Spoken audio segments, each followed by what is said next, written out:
అందరికీ నమస్కారం. నేను మీ దాసరి కిరణ్, జనసేన పార్టీ రాష్ట్ర అధికార ప్రతినిధిని. ఈ మధ్య కొంతమంది జనసేన పార్టీలోంచి వైఎస్ఆర్సీపీ పార్టీలోకి జాయిన్ అయ్యి అసలైన కార్యకర్తల కన్నా కూడా, అసలైన పేటీఎంస్ కన్నా కూడా వీళ్ళు ఎక్కువ పర్ఫార్మెన్స్ చేస్తూ ఉన్నారు. వీళ్ళు ఎక్కువ పవన్ కళ్యాణ్ గారిని, జనసేన పార్టీని, అలాగే జన సైనికులను కూడా విమర్శలు చేస్తూ ఉన్నారు. వాళ్ళకి కౌంటర్ చేయడం ఎందుకులే, వాళ్ళ గురించి మాట్లాడడం ఎందుకులే అని చెప్పి ఇన్ని రోజులు మేము వదిలేసాం. కాకపోతే వాళ్ళు కొంత లైన్ దాటి పవన్ కళ్యాణ్ గారిని వ్యక్తిగతంగా విమర్శించే స్థాయికి వచ్చేసి, పవన్ కళ్యాణ్ గారు రీసెంట్గా సర్జరీ చేయించుకుంటే దాని గురించి కూడా వ్యంగ్యంగా ఆయన కావాలని రెస్ట్ తీసుకుంటున్నారు, కావాలని చేస్తున్నారు అనే విధంగా ఆయన అర్థం వచ్చేలాగా పవన్ కళ్యాణ్ గారి గురించి వాళ్ళు మాట్లాడడం మమ్మల్ని చాలా కలచివేసింది, చాలా బాధపడ్డాం. అయితే పవన్ కళ్యాణ్ గారు కొన్ని వందల వేల మందికి సాయం చేసి ఉంటారు ఇప్పటిదాకా. పవన్ కళ్యాణ్ గారి ద్వారా కొన్ని వందల వేల మంది లబ్ధి పొంది ఉంటారు. కానీ ఏ రోజు కూడా పవన్ కళ్యాణ్ గారు పలానా వ్యక్తికి నేను సాయం చేశానని కానీ, పలానా వ్యక్తి నా ద్వారా లబ్ధి పొందాడని కానీ ఆయన ఎక్కడా చెప్పిన పరిస్థితులు లేవు. ఆయన చెప్తారని కూడా మేమెవరం అనుకోము. ఆ వ్యక్తిత్వమే ఆయనకి ఇంతమంది కోట్లాది మంది అభిమానుల్ని దగ్గర చేసింది. అయితే రీసెంట్గా జనసేన పార్టీ నుంచి వెళ్ళి అటు వైఎస్ఆర్సీపీ తీర్థం పుచ్చుకోకుండా, ఇటు జనసేన పార్టీకి రాజీనామా చేయకుండా మధ్యలో ఊగిసలాడుతూ ఒక పేటీఎం కార్యకర్తలాగా మారిన కన్నా రజనీ అనే ఒక మహిళ పవన్ కళ్యాణ్ గారి గురించి చాలా ఇష్టం వచ్చినట్టు మాట్లాడుతూ ఉంటుంటే, ఆవిడ పార్టీ ద్వారా కానీ, పవన్ కళ్యాణ్ గారి ద్వారా కానీ, జనసేన పార్టీ ద్వారా కానీ ఎంత లబ్ధి పొందింది, ఎంత సహాయం పొందింది, ఇటువంటి పవన్ కళ్యాణ్ గారు సర్జరీ చేసుకున్న ఇటువంటి పరిస్థితుల్లో ఆమె విషం చెమ్మటం కరెక్ట్ కాదు. అదంతా కూడా మనం బయటకు చెప్పాలి, ప్రజలకు చెప్పాలి. పవన్ కళ్యాణ్ గారి ద్వారా ఆవిడ ఎంత లబ్ధి పొందింది అని తెలియజేయడం కోసం మాత్రమే నేను ఈ రోజున మాట్లాడడం జరుగుతూ ఉంది. అయితే 2024 ఎలక్షన్స్కి ముందు ఒకరోజు రాత్రి 7 ఆ టైంకి సదరు మహిళ పార్టీ ఆఫీస్లోని ఒక ముఖ్యమైన నాయకుడికి ఫోన్ చేసి బోరున ఏడుస్తూ, ఇలా మా తండ్రి గారు చనిపోయారు, హాస్పిటల్లో ఉన్నాం విజయవాడలో, నాకు ఏం చేయాలో అర్థం కాని పరిస్థితుల్లో మీకు కాల్ చేశాను అని చెప్పి బోరున ఏడ్చింది. ఆ విషయాన్ని పార్టీ అధ్యక్షుల వారి దృష్టికి ఆ సదరు నాయకులు తీసుకెళ్తే ఆయన వెంటనే ₹1,00,000 ఆర్థిక సాయం, ₹1,00,000 ఆర్థిక సాయం అంటారా లేకపోతే సహాయం అంటారా అది మీ ఇష్టం, ₹1,00,000 ఆవిడకి ఖర్చులకు నిమిత్తం వెంటనే ఆవిడకి పంపించండి పార్టీ ద్వారా అని చెప్పి ఆయన ఆదేశించడం జరిగింది. ఆ ₹1,00,000 రాత్రి 11 గంటలైనా సరే జోరున వాన పడుతుంటే ఆ రోజున పవన్ కళ్యాణ్ గారు చెప్పారని చెప్పి ₹1,00,000 ఆవిడకి ఖర్చుల నిమిత్తం, అంటే క్రిమేషన్ నిమిత్తం అవనివ్వండి, లేకపోతే హాస్పిటల్ ఖర్చుల నిమిత్తం అవనివ్వండి, ₹1,00,000 ఆవిడకి పంపించడం జరిగింది. అదేవిధంగా ఒక ఆడబడుచు, ఒక ఆడపిల్ల ఇబ్బంది పడుతుంది ఇటువంటి పరిస్థితుల్లో అని ఒక కారు పంపించి, దాంతోపాటు ఒక డ్రైవర్ని ఇచ్చి 2 రోజుల పాటు అక్కడే ఉండండి మీరు, ఆవిడకి ఏ సహాయం అయినా, ఆవిడకి ఏ సహాయం కావాల్సి వచ్చినా, లేకపోతే ఆవిడ కుటుంబ సభ్యులు ఎక్కడికన్నా వెళ్ళాలన్నా రావాలన్నా మీరు అండగా ఉండండి అని చెప్పి ఒక కారుని, ఒక డ్రైవర్ని కూడా ఇచ్చి ఆ రోజున పవన్ కళ్యాణ్ గారు పార్టీ తరపు నుంచి పంపించడం జరిగింది. ఈ రోజున ఆవిడకి ఆ రోజున అధ్యక్షుల వారు చేసిన సాయం గుర్తులేదు.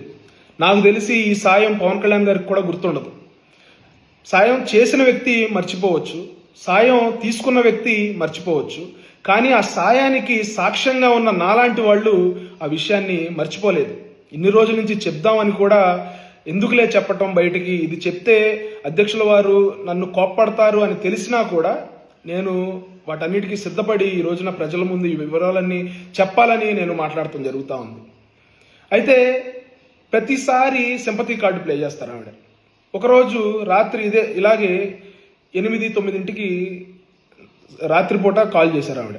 కాల్ చేసి మళ్ళీ ఒక సదరు నాయకుడికి ఫోన్ చేసి, నేను నాగార్జున యూనివర్సిటీలో ఎగ్జామ్ రాయడానికి వెళ్ళాను ఇవాళ, గుంటూరు విజయవాడ మధ్యలో ఉన్న నాగార్జున యూనివర్సిటీలో. అక్కడ వైఎస్ఆర్సీపీ కార్యకర్తలు నన్ను ఇబ్బంది పెట్టే విధంగా నన్ను చూస్తూ ఉన్నారు, నాకు భయం వేస్తుందన్న, నన్ను ఏమన్నా దాడి చేస్తారేమోనని నాకు భయం వేస్తుంది, ఇది అధ్యక్షుల వారికి చెప్పండి అని చెప్పి మళ్ళీ ఆవిడ ఒక డ్రామా చేయటం మొదలుపెట్టింది. డ్రామాని ఎందుకు చెప్తా ఉన్నానంటే తర్వాత చెప్తాను ఎందుకు డ్రామా అంటున్నాను. వెంటనే మేము ఎలర్ట్ అయ్యి, మా ఆడబడుచు, మా వీర మహిళ, మా అధికార ప్రతినిధి ఇటువంటి పరిస్థితుల్లో ఉండకూడదు, ఇబ్బంది పడకూడదని చెప్పి మేము వెంటనే భరోసా ఇచ్చి, అమ్మ రేపొద్దున 10 మంది జనసేన కార్యకర్తలు మీ అన్నదమ్ములు అనుకో, వాళ్ళు మీతో పాటు వస్తారు, మీరు పరీక్ష రాసేదాకా మీతో ఉండి ఎగ్జామ్ సెంటర్ బయట మీరు పరీక్ష అయిపోగానే మిమ్మల్ని క్షేమంగా ఇంటికి తీసుకెళ్లే బాధ్యత మాది అని చెప్పి మేము భరోసా ఇచ్చి, తర్వాత ఆవిడ రాసే 2 ఎగ్జామ్స్కి 10 మంది చొప్పున జన సైనికుల్ని ఆవిడకి తోడుగా పంపించి జాగ్రత్తగా ఎగ్జామ్ రాయించి ఇంటికి దగ్గర దింపడం జరిగింది. మేము అడిగాం వెళ్ళిన కార్యకర్తలని, నిజంగా అక్కడ ఏమైనా ఇబ్బందికరమైన పరిస్థితులు ఉన్నాయా, లేకపోతే ఈవిడ అంటే నిజంగా ఎవరన్నా వచ్చారా ఆవిడ్ని ఇబ్బంది పెట్టడానికి అంటే వాళ్ళు చెప్పింది ఏంటంటే, అన్న అసలు అక్కడ ఎవరూ లేరు, ఎవరూ మమ్మల్ని ఇబ్బంది పెట్టలేదు, 2 రోజులు జాగ్రత్తగా తీసుకెళ్ళి జాగ్రత్తగా తీసుకొచ్చామని చెప్పడం జరిగింది. ఇక్కడ మీరు అర్థం చేసుకోవాల్సింది ఏంటంటే, సదరు మహిళ గారు, ఆ జన సైనికులు వచ్చింది మిమ్మల్ని చూసో లేకపోతే పంపించిన నన్ను చూసో కాదు, పవన్ కళ్యాణ్ గారిని చూసి వాళ్ళు మీకు అండగా వచ్చారు. ఒక జనసేన వీర మహిళ ఇబ్బంది పడకూడదు, ఈ రౌడీ మోకల దాడిలో ఆ రోజున వైఎస్ఆర్సీపీ ప్రభుత్వంలో ఎంత భయభ్రాంతులకు గురి చేశారో మనందరికీ తెలుసు. అటువంటి పరిస్థితుల్లో దాడులు జరుగుతాయేమో, ఒక మహిళ, ఒక లాయరు ఒక ఎగ్జామ్ రాయడానికి వెళ్తున్న పరిస్థితుల్లో ఎటువంటి ఇబ్బంది కలగకూడదని చెప్పి తమ ప్రాణాలను సైతం పణంగా పెట్టి, అది అక్కడ ఏమైనా జరిగి ఉండొచ్చు, కానీ ఏమీ జరగకుండా మీకోసం 10 మంది ఆ రోజున 2 రోజులు మీకోసం కాపలా కాశారమ్మా. మీరు మర్చిపోయి ఉంటారు. ఈ రోజున ఈ విషయం కూడా నేను చెప్పాల్సి వచ్చేది కాదు, కానీ ఆ రోజున మీకు ఎవరైతే అండగా వచ్చారో, మీకు ఎవరైతే రక్షణగా వచ్చారో వాళ్ళందరూ నాకు ఫోన్లు చేసి, అన్న మన అధ్యక్షుల వారిని ఆవిడ ఇలా వ్యక్తిగతంగా ఆయన సర్జరీ చేయించుకున్నప్పుడు, ఆయన ఆరోగ్యం బాగోనప్పుడు మనందరం ఇన్ని పూజలు చేస్తా ఉన్నాం, ఇంత కోరుకుంటా ఉన్నాం ఆయన త్వరగా కోలుకోవాలని. ఇటువంటి పరిస్థితుల్లో ఆవిడ పవన్ కళ్యాణ్ గారి గురించి ఇష్టం వచ్చినట్టు మాట్లాడుతూ ఉంటే, ఆ రోజున మనం చేసిన సహాయం నువ్వెందుకు చెప్పట్లేదు ప్రజలకి, నువ్వెందుకు చెప్పట్లేదు అని చెప్పి నన్ను బలవంతం చేస్తే ఈ రోజున నేను చెప్పాల్సి వస్తూ ఉంది. చేసిన సహాయం ఎప్పుడు చెప్పుకోకూడదు అంటారు, కానీ ఆ రోజున నీకు అండగా నిలబడ్డ విషయాన్ని ఈ రోజున చెప్పకపోతే కార్యకర్తలు ఊరుకోవట్లా. అంత సాయం చేశాము, ఆవిడ ఎందుకు ఇలా మాట్లాడుతూ ఉంది అని. ఈ రోజున జనసేన పార్టీ మిమ్మల్ని పక్కన ఉండమందంటే, మేమందరం కూడా జనసేన పార్టీ తరఫున వైఎస్ఆర్సీపీ హయాంలో చాలా బలంగా ఫైట్ చేసిన వాళ్ళమే. మా ఎవరి మీద కూడా ఎవరు దాడులు చేయలేదే వైఎస్ఆర్సీపీ వాళ్ళు, లేకపోతే మేమెవరం ఆ దాడులకు భయపడలేదే.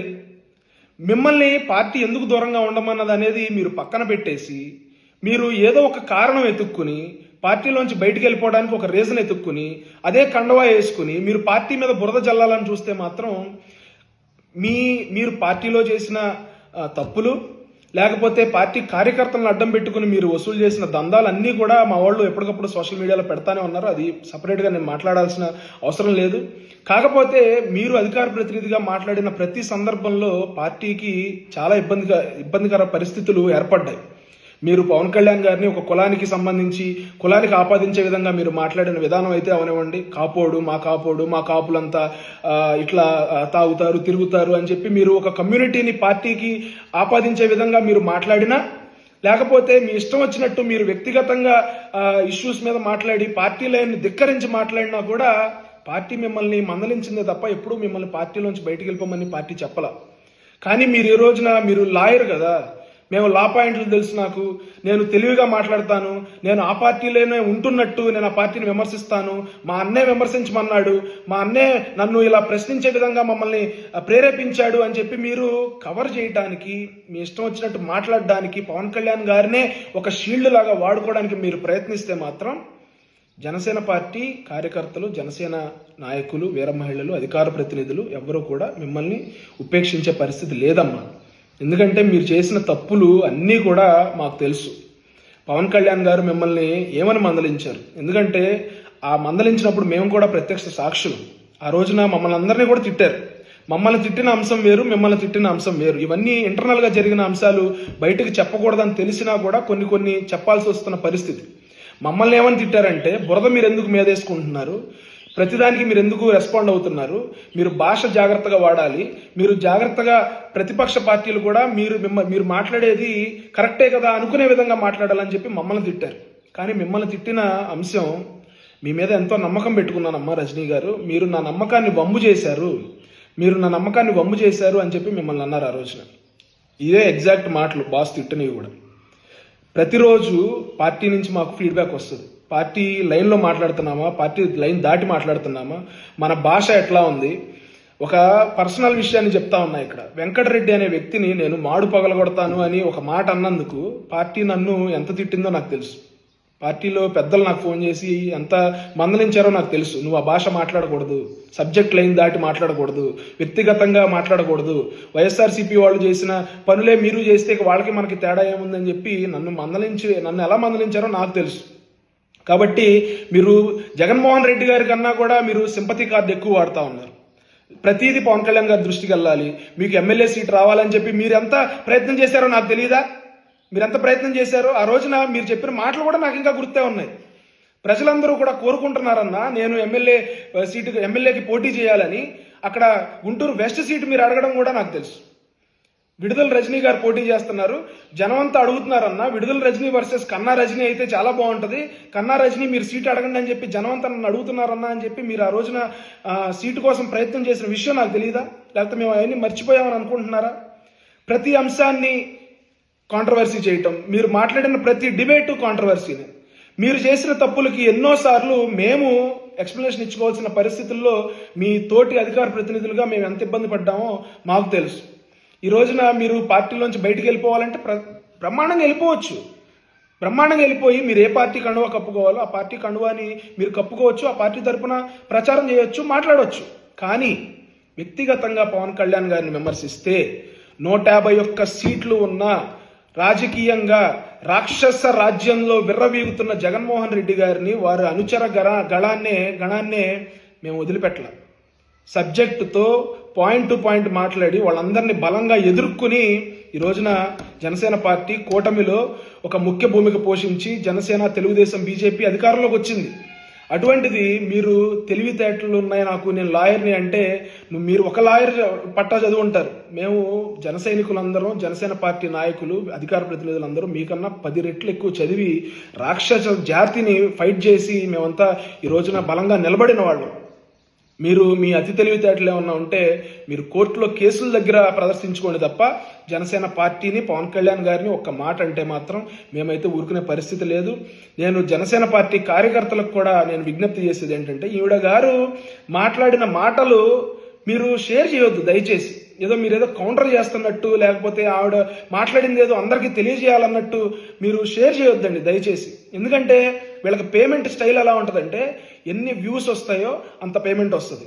మనమే షేర్ చేసి, మనమే వ్యూస్ తెప్పించి, మనమే వాళ్ళకి ఆ క్రేజ్ తెప్పించి, ఆ పార్టీలో మనమే వాళ్ళకి పేమెంట్ పెరిగేలాగా చేస్తా ఉన్నాం. మనం గనక వాళ్ళు మాట్లాడే మాటలు పట్టించుకోకుండా, వాళ్ళు మాట్లాడే వీడియోస్ని మనం షేర్ చేయకుండా ఉంటే వాళ్ళకి పేమెంట్ ఉండదు.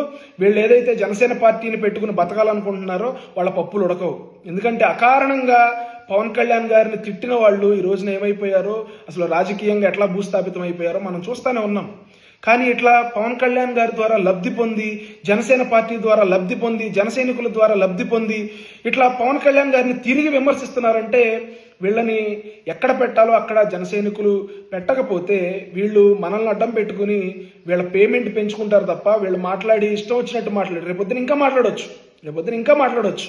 మాట్లాడేవన్నీ కూడా మనం చూసి, మనం షేర్ చేసి, మనం వ్యూస్ పెంచితే వీళ్ళు ఇంకా వాళ్ళ అక్కడ డిమాండ్ పెరిగిపోతుంది వైఎస్ఆర్సీపీ పార్టీలో. కాబట్టి మీరు వీళ్ళని అలాగే వదిలేయండి. ఒక 4 రోజులు వాగుతారు, 5 రోజులు వాగుతారు, 6వ రోజు నుంచి ఆ పార్టీ పట్టించుకోదు. ఎంతో మంది ఆ పార్టీలో నిర్వీర్యం అయిపోయారు. ఇట్లా జనసేన పార్టీ నుంచి బయటికి వెళ్ళి పార్టీని విమర్శలు చేసి, పవన్ కళ్యాణ్ గారిని విమర్శలు చేసి, ఈ రోజున ఒక్కడైనా పార్టీ నుంచి బయటికి వెళ్ళినాడు, ఒక ఎమ్మెల్యే అవ్వగలిగాడా, ఒక ఎంపీటీసీ అవ్వగలిగాడా, ఒక జెడ్పీటీసీ అవ్వగలిగాడా? కానీ ఈ రోజున ఈమె పార్టీకి ఏమి పని చేయకపోయినా కూడా సదరు మహిళ ఆవిడ బయట బాగా మాట్లాడుతున్నారు, లాయరు, బాగా చదువుకున్నారు అని చెప్పి గుర్తించి ఆవిడికి ఒక అధికార ప్రతినిధిగా పదవి ఇచ్చి, ఆవిడికి ఆపద వస్తే అండగా నిలబడి, ఆవిడ దాడికి గురవుతుందని ఆవిడ చెప్తే దానికి మనం ముందు పరిగెత్తి ఆవిడకి అండగా మేముంటాం, నీ మీద దెబ్బపడాలంటే మా మీద దెబ్బపడాలని చెప్పి మనం ఈ రోజున అండగా నిలబడితే, ఎవరైతే ఆవిడని దాడి చేస్తారని చెప్పిందో ఈ రోజున అంబటి రాంబాబు గారి గురించి మాట్లాడుతూ సభలో మాట్లాడుతుంటే చూశాను మొన్న. ఎవరైతే ఈవిడ మీద దాడి చేస్తారని ఈవిడ భయపడిందో ఆ కుర్రోడిని పక్కన పెట్టుకుని ఈవిడ వైఎస్ఆర్సీపీని, అంబటి రాంబాబు గారిని, లేకపోతే జగన్మోహన్ రెడ్డి గారికి ఎలివేషన్లు ఇస్తా ఉంది. కాబట్టి ఇలాంటి తక్కువ స్థాయి ఆలోచనలు ఉన్న వాళ్ళని దూరంగా పెట్టాల్సిన బాధ్యత జనసేన పార్టీ, జనసైనికుల మీద ఉంది. ఖచ్చితంగా ఆవిడ ఎక్స్పెక్ట్ చేస్తున్న గుర్తింపునైతే మనం ఇవ్వకుండా, మనం పార్టీ కార్యక్రమాలని, జనసేన పార్టీ అధ్యక్షుల వారు పవన్ కళ్యాణ్ గారు చేస్తున్న కార్యక్రమాలని, కూటమి ప్రభుత్వం చేస్తున్న కార్యక్రమాలని ముందుకు తీసుకెళ్లాలని చెప్పి ఈ సందర్భంగా మిమ్మల్ని అందరూ విజ్ఞప్తి చేస్తూ, జై జనసేన, జై హింద్.